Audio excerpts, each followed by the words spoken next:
Bonjour, Nathalie Grandhomme, psychopraticienne et sexothérapeute. Aujourd'hui, nous allons voir ensemble comment communiquer autour du désir. Des études canadiennes réalisées sur près de 200 couples ont montré que les hommes sous-estimaient systématiquement le désir de leur femme, alors que les femmes identifiaient très bien le désir de leur mari. Il y aurait donc un vrai problème de communication. Il semblerait que les femmes aient du désir, mais que leurs signaux soient ignorés ou mal perçus par les hommes. À moins que les hommes, par peur du rejet, attendent un signal très fort. Les femmes ont longtemps été éduquées pour être prévenantes, pour se mettre au service de l'autre, pour répondre aux désirs de l'autre. Certaines femmes peuvent se sentir intimidées et ne pas oser faire le premier pas. D'autres vont employer des moyens indirects pour envoyer le message à leur partenaire, comme par exemple plaisanter sur une scène sexuelle dans un film. Si le partenaire ne voit rien, la femme va pouvoir se sentir vexée. D'autres aussi vont par exemple se coucher avec une jolie nuisette pour attendre leur partenaire qui ne va pas forcément voir ce qui se passe.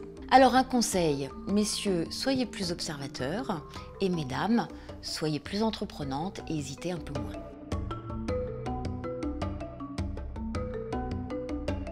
D'où l'intérêt de mieux communiquer autour du désir dans le couple. Pas seulement pour signifier à l'autre qu'on a envie ou non d'une relation sexuelle, mais aussi pour parler des signaux qu'on va lui montrer. À chacun de trouver le code qu'il veut envoyer et que l'autre comprendra.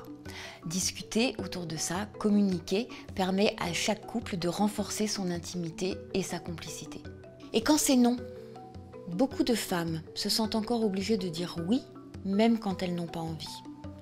Par amour, pour ne pas blesser leur partenaire, pour être tranquille, pour ne pas le perdre, ou parce que dans notre société, qui est vraiment axée sur la compétitivité et la performance, il faut rester dans la norme.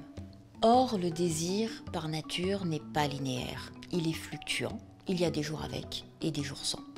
Mais si on se force, la sexualité peut finir par se dégrader. Le corps peut dire non à notre place et déclencher, par exemple, des irritations vaginales.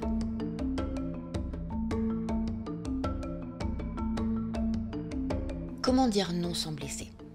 C'est le non lumineux, celui qui ne ferme pas, mais qui va prendre l'autre en compte.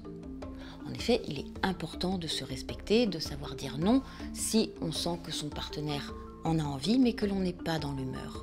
La solution, c'est de le rassurer pour qu'il ne se sente pas rejeté. Vous pouvez par exemple lui dire que vous le trouvez très attirant, très désirable, mais que ce n'est juste pas le bon moment pour vous. J'espère que ces conseils vous ont été utiles. Si jamais les problèmes de communication demeuraient, n'hésitez pas à consulter un thérapeute. Je vous dis à bientôt sur Doctissimo.